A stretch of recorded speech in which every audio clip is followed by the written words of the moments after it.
नमस्कार दोस्तों, स्वागत है आपका आपके अपने यूट्यूब चैनल एग्जाम क्लासरूम में।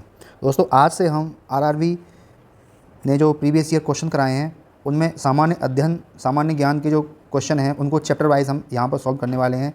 टोटल प्रीवियस ईयर क्वेश्चन रहेंगे और बिल्कुल चैप्टर वाइज रहेंगे, एक भी क्वेश्चन नहीं छूटेगा। और उम्मीद है कि आपको यहीं से अपने एग्ज़ाम में क्वेश्चन मिल जाएंगे। हम शुरू कर रहे हैं। पहला जो टॉपिक है इतिहास में प्राचीन प्राचीन प्राचीन इतिहास से शुरुआत कर रहे हैं हम। ठीक है, तो बिल्कुल आपको 30 से 40 क्वेश्चन मिलेंगे हर क्लास में। चलिए फिर शुरू करते हैं बिना टाइम वेस्ट किए हुए। पहला प्रश्न, इनमें से कौन सा पाषाण युग के 3 प्रमुख कालों के अंतर्गत नहीं आता? पुरापाषाण काल, नवपाषाण काल, ताम्रपाषाण काल या मध्यपाषाण काल? देखिए, पुरापाषाण काल आता है, नवपाषाण काल आता है, मध्यपाषाण काल आता है। पाषाण युग के में प्रमुख 3 कालों में ताम्रपाषाण काल नहीं आता। अगला क्वेश्चन दूसरा, भीमबेटका। देखिए, सारे क्वेश्चन कहीं ना कहीं आए हुए हैं। ठीक है, लेटेस्ट है 2021 में जो एनटीपीसी हुआ है उसमें ये क्वेश्चन आया हुआ है। दूसरा, भीमबेटका की गुफाओं की खोज कब हुई थी? तो ये हुई थी आपकी 55-56 में हुई थी, या 57-58 में हुई थी, या 54-55 में हुई थी, या 53-54 में हुई थी? तो सही आंसर है आपका 57-58 में हुई थी। इसकी खोज डॉक्टर विष्णु श्रीधर बाकाटक ने की थी। किसने की थी? डॉक्टर विष्णु श्रीधर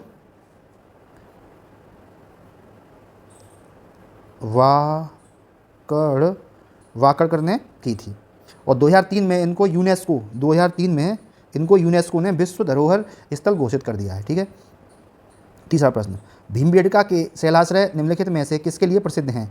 मौर्य वंश के दौरान की गई चित्रकारी के चिन्हों की वजह से, मुगलों की मूर्तिकला के चिन्हों की वजह से, तीसरा है द्रविड़ काल के चिन्हों की वजह से, या चौथा है भारतीय उपमहाद्वीप पर मानव जीवन के प्राचीनतम चिन्हों की वजह से। तो भीमबेटका में क्या है? भारतीय उपमहाद्वीप में मानव जीवन के प्राचीनतम चिन्ह हैं, इसलिए ये प्रसिद्ध है। चौथा प्रश्न, भारत के पाषाणकालीन शिला चित्रकारी कहाँ पाई जाती है? नालंदा, भीमबेटका, एलिफेंटा या बाघ की गुफाएं? सही विकल्प है इसका पाषाणकालीन शिला चित्रकारी कहाँ पाई जाती है आपकी? ये आपकी भीमबेटका में पाई जाती है। ये कहाँ पर है? ये एमपी रायसेन में है, एमपी रायसेन जिले में स्थित है।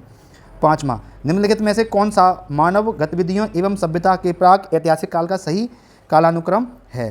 तो इसमें सही विकल्प है, पहले पुरापाषाण काल आएगा, फिर मध्यपाषाण काल आएगा, फिर नवपाषाण काल आएगा। ठीक है, सारे प्रीवियस क्वेश्चन है, अब तक इतने ही क्वेश्चन आपके आए थे। ठीक है, अब शुरू करेंगे हम सिंधु सभ्यता, इंडस वैली सिविलाइजेशन। चलिए, सिंधु घाटी सभ्यता के समय में शिल्प निर्माण के लिए सीप कहाँ से प्राप्त किए जाते थे? जयपुर, शोरतुगई, नागेश्वर या रोपड़? तो ये प्राप्त किए जाते थे नागेश्वर से। सिंधु घाटी सभ्यता के समय में शिल्प निर्माण के लिए सीप नागेश्वर गुजरात से प्राप्त किए जाते थे। नागेश्वर कहाँ है आपका? ये आपका गुजरात में है, यहाँ गुजरात से प्राप्त किए जाते थे। ठीक है, क्वेश्चन संख्या 7वां, सिंधु घाटी सभ्यता का निम्न में से कौन सा स्थल पंजाब भारत में स्थित है? तो कोट दीजी है, बनावली है, वालू है या रोपड़ है? तो भारत में कौन सा है? रोपड़, जो कि पंजाब भारत में स्थित है। ठीक है, रोपड़ की खोज किसने की थी? बीबी लाल ने की थी। किसने की थी? बीबी लाल ने की थी। अगला प्रश्न 8वां, हड़प्पा की अधिकांश मोहरें नामक एक प्रकार के मुलायम पत्थर से बनी होती थीं जो 2x2 विमा के साथ वर्गाकार आकृति का होता था तथा इसका प्रयोग व्यावसायिक उद्देश्यों के लिए किया जाता था।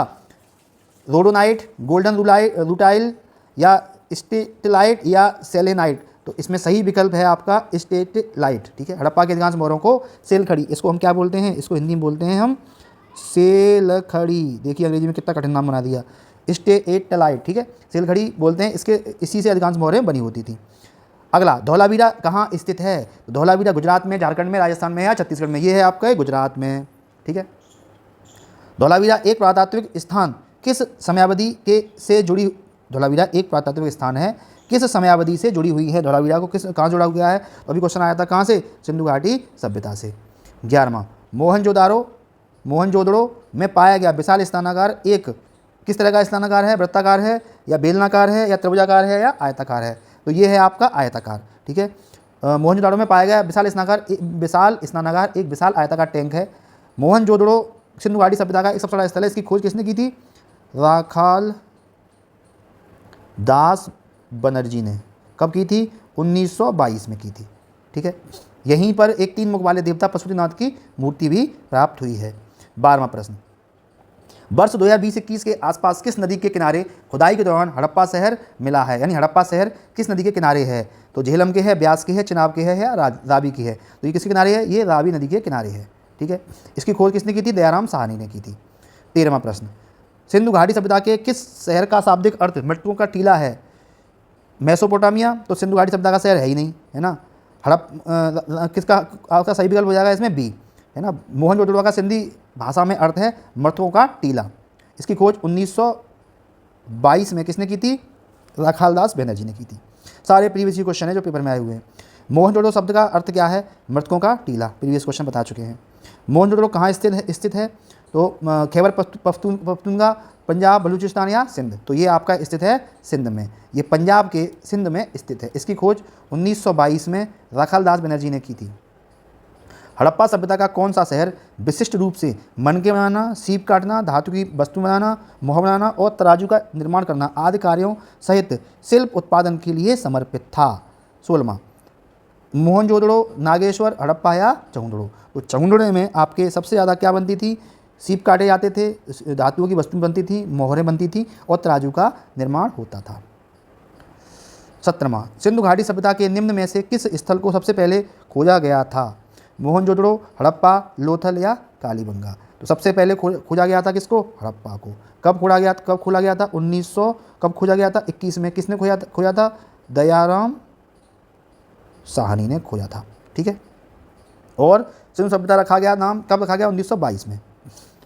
18, पत्थर की बनी नृत्य करते हुए पुरुष की मूर्ति नटराज किस स्थान पर पाई गई थी? लोथल, रंगपुर, हड़प्पा या मोहनजोदड़ो? तो ये पाई गई थी आपकी हड़प्पा में। 19वां, इनमें से कौन सा हड़प्पा स्थल गुजरात में पाया गया है? बालाथल, खांडिया, धोलावीरा या मांडा? तो सही विकल्प है आपका ये कहाँ है? गुजरात में पाया कौन सा है? ये धोलावीरा है। ठीक है, धोलावीरा एक वैश्विक धरोहर की सूची में जगह बनाने वाला गुजरात का चौथा जबकि भारत का 40वां स्थल है। ये गुजरात के रन ऑफ कच्छ में स्थित है। 20वां प्रश्न, निम्नलिखित में से कौन सा स्थल सिंधु घाटी सभ्यता का हिस्सा नहीं है? देखिए, मोहनजोदड़ो भी है, लोथल भी है, हड़प्पा भी है, कौन सा नहीं है? उरुख नहीं है। तो सही विकल्प हो जाएगा आपका ये डी। 21वां, सिंधु सभ्यता के इनमें से किन स्थलों में जलाशयों के साक्ष्य मिले हैं? कालीबंगा, धोलावीरा, कोटदीजी या लोथल? सही विकल्प है आपका धोलावीरा। धोलावीरा कच्छ के रण में स्थित है। इसकी खोज जेपी जोशी ने की थी। किसने की थी? जेपी जोशी ने इसकी खोज की थी।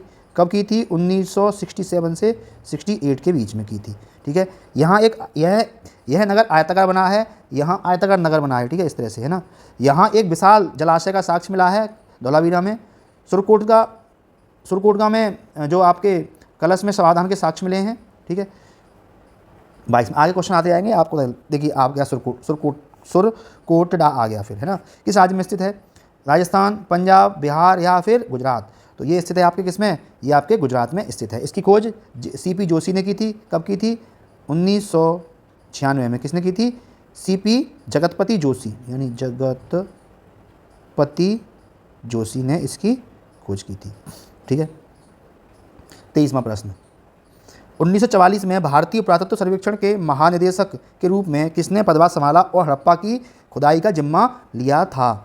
किसने लिया था? इसमें एक तो दयाराम साहनी है, या फिर जॉन मार्शल हैं, या राखालदास बनर्जी हैं, या रेम व्हीलर हैं? तो सही विकल्प है इसका D, sir Robert Eric Mortimer Wheeler 1944 में भारतीय पुरातत्व सर्वेक्षण के महानिदेशक के रूप में नियुक्त किए गए।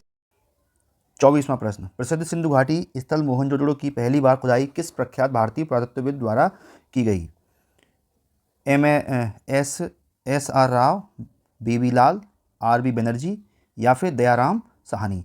तो सही विकल्प है आपका आर डी बनर्जी द्वारा शुरू की गई खुदाई। किसकी? मोहनजोदड़ो की पहली बार। कब की गई?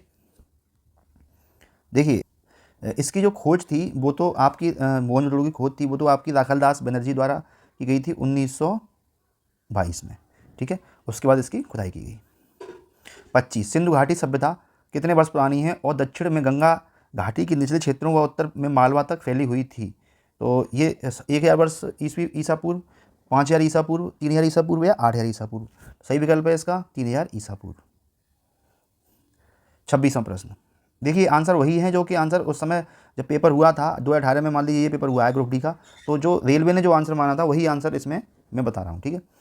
का विकास 5000 BCE से मालवा के दक्षिण की ओर एवं उत्तर की ओर गंगा घाटी के पूरे तलहटी क्षेत्र में हुआ था। किसका हुआ था? ये हुआ था सिंधु घाटी सभ्यता, आर्य साम्राज्य, मौर्य साम्राज्य या मगध साम्राज्य। सही विकल्प है आपका सिंधु घाटी सभ्यता का। 27वां, हड़प्पा सभ्यता 2500 BC के आसपास विकास किया था। आज उन्हें हम क्या कहते हैं? पाकिस्तान और अफगानिस्तान, पश्चिमी भारत और पाकिस्तान, अफगानिस्तान और पश्चिमी भारत, भारत और चीन। इसका सही विकल्प है पश्चिमी भारत और पाकिस्तान। हड़प्पा सभ्यता 2500 BC के आसपास विकसित हुई थी। इस सभ्यता का विस्तार पश्चिम भारत और पाकिस्तान में है। हड़प्पा रावी नदी के तट पर विकसित, किसके तट पर? ये रावी नदी के तट पर विकसित हुई थी, ठीक है। इसकी खोज कब की गई थी? 1921 में। किसके द्वारा? दयाराम साहनी। ये तो रट गया होगा आपका, ठीक है। और एवं माधव स्वरूप, एवं माधव स्वरूप वत्स द्वारा, ठीक है। 28वां प्रश्न, भारत का इतिहास सिंधु घाटी सभ्यता के जन्म से शुरू होता है, जो कब अस्तित्व में आई थी? 2500 ईसा पूर्व के अस्तित्व में आई थी, ठीक है। सिंधु घाटी सभ्यता की सबसे महत्वपूर्ण विशेषता क्या थी? वस्तु विनिमय प्रणाली, स्थानीय परिवहन प्रणाली, ईंट के बने भवन या प्रशासनिक प्रणाली। NTPC 2016 में आया क्वेश्चन है। इसका सही विकल्प हो जाएगा ईंट से बने भवन। इसकी सबसे महत्वपूर्ण विशेषता थी। और ईंट का जो अनुपात था वो था 4:2:1, लंबाई, चौड़ाई और ऊंचाई, ठीक है। यह विश्व की प्राचीन नदी घाटियों की एक प्रमुख सभ्यता थी। सिंधु घाटी सभ्यता है ताम्र युगीन सभ्यता, लौह युगीन सभ्यता, अक्ष युगीन सभ्यता या कांस्य युगीन सभ्यता। तो ये थी, कैसी थी? ये कांस्य युगीन सभ्यता थी। यहाँ पर कांसे का धातु का प्रयोग किया जाता था। जो कांसा किससे बनता था? आपका तांबा प्लस टिन से क्या बनता था? आपका कांसा। तो कांसे का उपयोग बड़े पैमाने पर किया जाता था, ठीक है। यह सिंधु नदी के आसपास की उसमें पनपी थी। तो आज ये दोस्तों पहला लेक्चर था हमारा। आज हमने 30 प्रश्न किए, ठीक है। आगे से मैं प्रश्नों की संख्या बढ़ाऊंगा, 40 तक करूंगा। ये पहला प्रयास था हमारा, देखते हैं आपका रिस्पांस कैसा मिलता है। तो प्लीज़ काफ़ी मेहनत लगती है लेक्चर बनाने में। प्लीज़ चैनल के सपोर्ट के लिए लाइक, सब्सक्राइब और शेयर कीजिए। अभी रेलवे के लिए एक नया सेक्शन हम शुरू करने जा रहे हैं। रेलवे में आपकी GS प्लस आपकी साइंस भी आपको यहीं पर मिलने वाली है, ठीक है। और सारे प्रीवियस ईयर क्वेश्चन रहेंगे, ठीक है। मिलते हैं कल, तब तक के लिए जय हिंद, जय भारत।